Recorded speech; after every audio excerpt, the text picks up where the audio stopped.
Buongiorno a tutti, il mio nome è Catalina Montero Rodriguez, dottoranda presso l'UNED.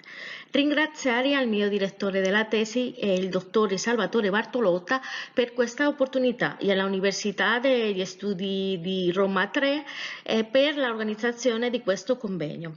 La mia comunicazione si intitula Il procesamiento lingüístico, la adquisición del lenguaje en lengua 1 y los errores en lengua 2, el español y el italiano. Dopo questa piccola presentazione farò la mia ponencia in spagnolo. Grazie a tutti.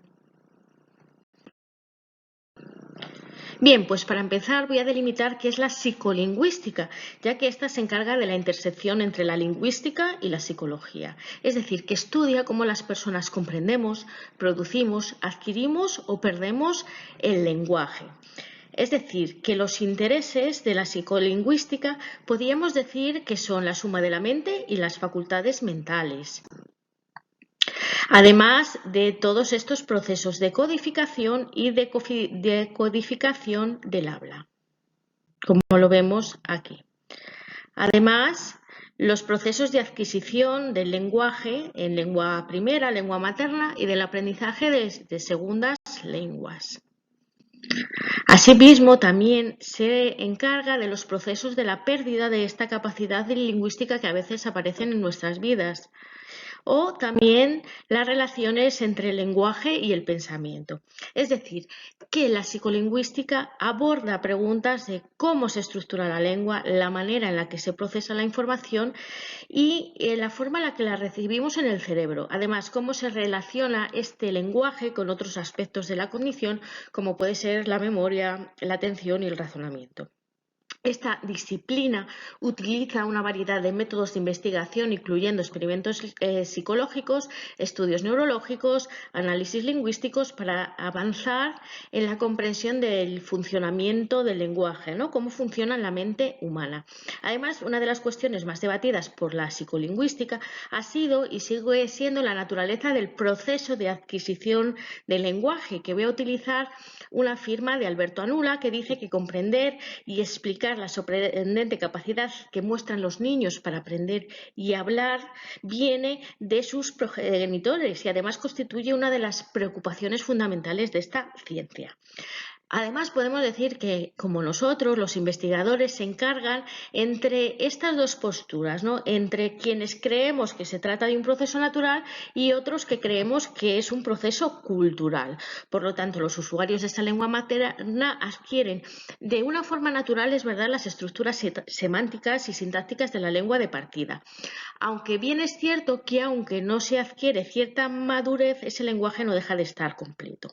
Además, cuando aprendemos una segunda lengua, lo hacemos como de una manera más pausada, tomando como referencia nuestra lengua materna, lo que provoca que siempre recurramos a ella para buscar aquellas carencias que se nos pueden aparecer en esa lengua de llegada.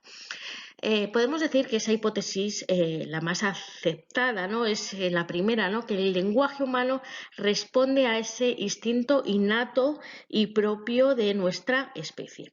Por tanto, en este estudio intentaremos abordar cómo se adquiere el lenguaje de una segunda lengua y los errores que se presentan en ella.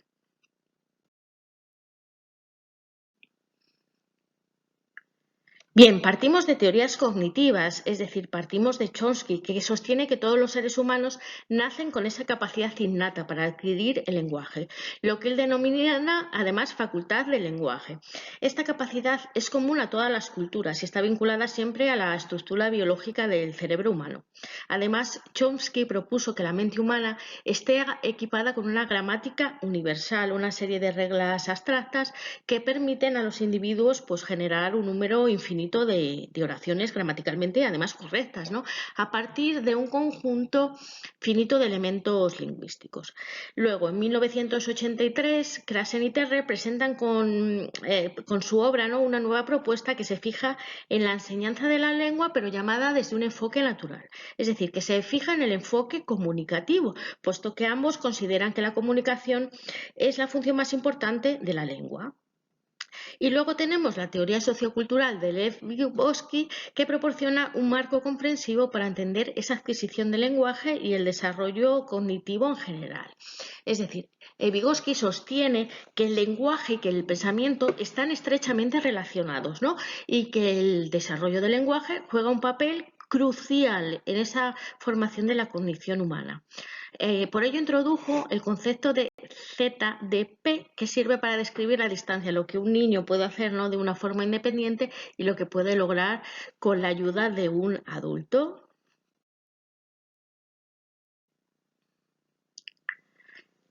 ¿Qué pasa con la lengua italiana y la lengua española a la hora de aprender ambas lenguas? Bien, pues la lengua italiana, así como la lengua española, como ya sabemos, son lenguas romances, lo que significa que comparten una historia lingüística común, ¿no?, derivada del latín.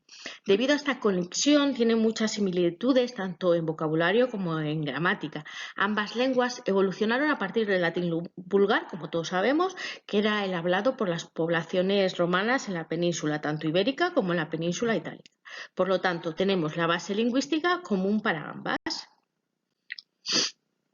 Y que aunque hay diferencias en esa pronunciación, en la fonología del italiano y del español, comparten muchas características. Por ejemplo, como la presencia de vocales y consonantes similares, como ciertos patrones de acento. Además, muchas palabras en italiano y en español son similares o incluso idénticas, debido a este origen latino.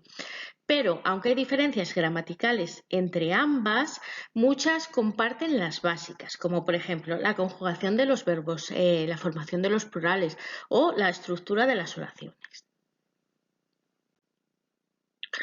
A pesar de estas similitudes, también hay diferencias significativas entre el italiano y el español, especialmente en fonología, en gramática o en vocabulario específico de cada idioma.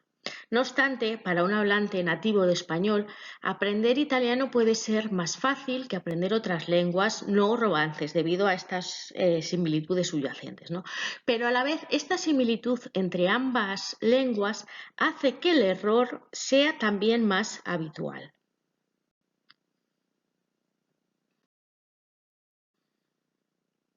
Cuando un italiano aprende español, también puede enfrentarse a varios errores comunes debido a las diferencias entre ambos. Hemos hablado de similitudes, pero hay bastantes diferencias.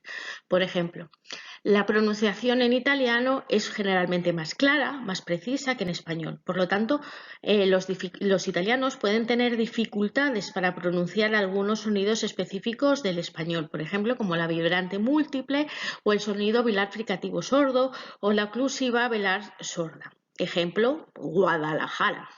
Si bien tanto el italiano como el español tienen una gran variedad de verbos irregulares, los patrones de irregularidad pueden ser diferentes en los dos idiomas. Es decir, los italianos pueden confundirse al aprender los verbos regulares en español y aplicar, por tanto, los patrones italianos incorrectamente. La estructura de las oraciones en italiano puede ser diferente a la de español. Por ejemplo, en italiano el adjetivo suele venir después del sustantivo, mientras que en español generalmente viene antes. También los italianos pueden cometer errores al aplicar las reglas de construcción de oraciones del italiano a español. También podemos hablar de otro error que es muy común, que es cuando el italiano y el español comparten muchas palabras similares a consecuencia de su origen latino. Es decir, hablamos de los falsos amigos, palabras que se parecen pero que tienen significados diferentes en ambos idiomas.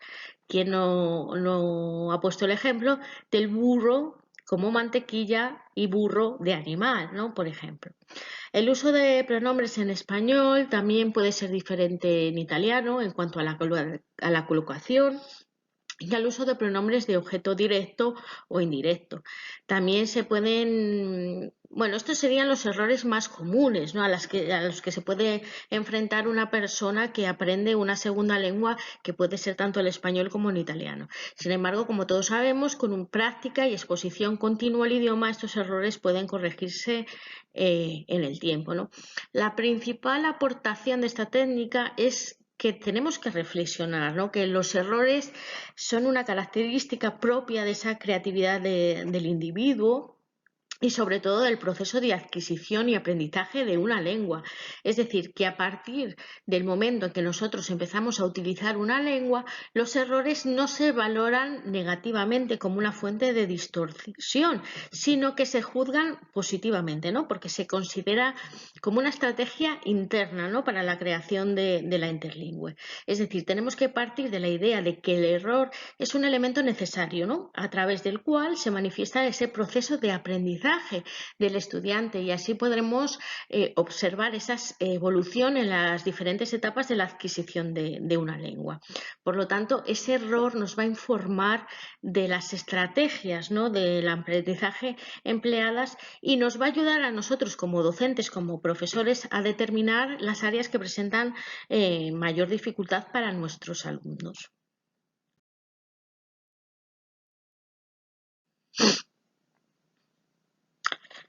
Es decir, que el concepto de errores, ¿no? como fuente de conocimiento es una idea que ha sido explorada en diferentes campos, ¿no? incluyendo la psicología, la educación y la ciencia en general. Podemos enumerar algunas perspectivas sobre cómo los errores pueden ser vistos como esta fuente de aprendizaje y con ello concluir, ¿no? Por ejemplo, en un contexto educativo, los errores pueden ser vistos como oportunidades, ¿no? para aprender y crecer. Cuando cometemos errores en nuestra lengua meta, podemos identificar áreas en las que necesitamos mejorar y desarrollar una comprensión más profunda del tema o del concepto en general, ¿no? A través de ese proceso de corregir errores, podemos fortalecer nuestra comprensión y nuestra habilidad, ¿no? Es importante por ello reconocer, ¿no? en el ámbito de la investigación científica que los errores son una parte natural del proceso del descubrimiento y del avance. Tenemos que buscar hipótesis, ¿no? para que estos errores nos den una información más valiosa, ¿no? y que sea de guía para investigaciones futuras, ya que muchos descubrimientos siempre han surgido a partir de errores o de resultados inesperados en experimentos científicos, ¿no? Además, en el campo de la creatividad y de la innovación podemos decir que los errores nos pueden permitir visualizar nuevas ideas y nuevos enfoques, ¿no?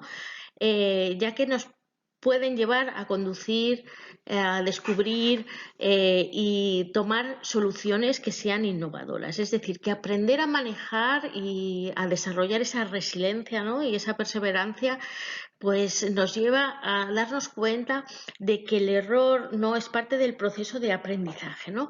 puesto que nos ayuda a fomentar esa actitud de crecimiento y una mayor disposición para enfrentar desafíos en la vida real. Es decir, que podemos resumir que los errores van a ser nuestra fuente importante de conocimiento y de crecimiento en diferentes contextos.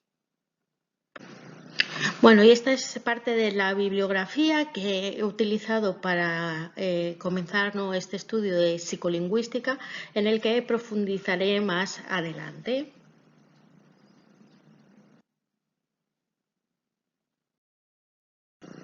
Grazie per la loro attenzione e a presto.